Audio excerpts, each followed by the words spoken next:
Trump sagte in einem Interview, dass Biden mit dem Rückzug aus Afghanistan dem Feinde helfe und das eigene Land in Gefahr bringe. Das Machtvakuum in Afghanistan werde von Russland und China ausgefüllt werden, dass die Militärtechnik, die zurückgelassen wurde, von diesen beiden Ländern gegen einen verwendet werden könne, warnte Trump. Die Hochkommissarin für Menschenrechte bei den Vereinten Nationen Michelle Bachelet teilte mit, dass China die Anfrage auf Zutritt nach Ostturkestan abgelehnt habe. Bachelet will den Zutritt, um die Menschenrechtsverletzung gegenüber den Uiguren vor Ort zu untersuchen.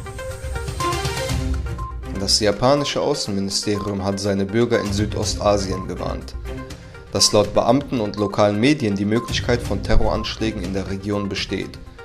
Die Warnung zitierte Geheimdienstberichte und sagte, dass es mögliche Angriffe auf Gotteshäuser und Orte großer Versammlungen in der Region geben könnte.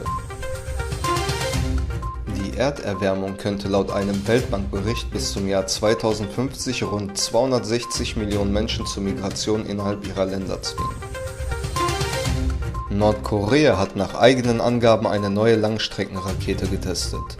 Der Test fand kurz vor Beratungen der USA, Japans und Südkoreas über das nordkoreanische Raketenprogramm statt. China rief alle Seiten zur Zurückhaltung auf. Die russische Regierung hat beschlossen, dass ab dem 21. September von 4 weiteren Städten in Russland Fluglinien in die Türkei fliegen. Der Außenminister von Katar hat als erster ausländischer Politiker die Übergangsregierung der Taliban in Afghanistan besucht. Al-Thani, der auch Vize-Regierungschef von Katar ist, traf sich am Sonntag nach Angaben eines Taliban-Sprechers im Präsidentenpalast von Kabul mit ranghohen Vertretern der neuen Machthaber.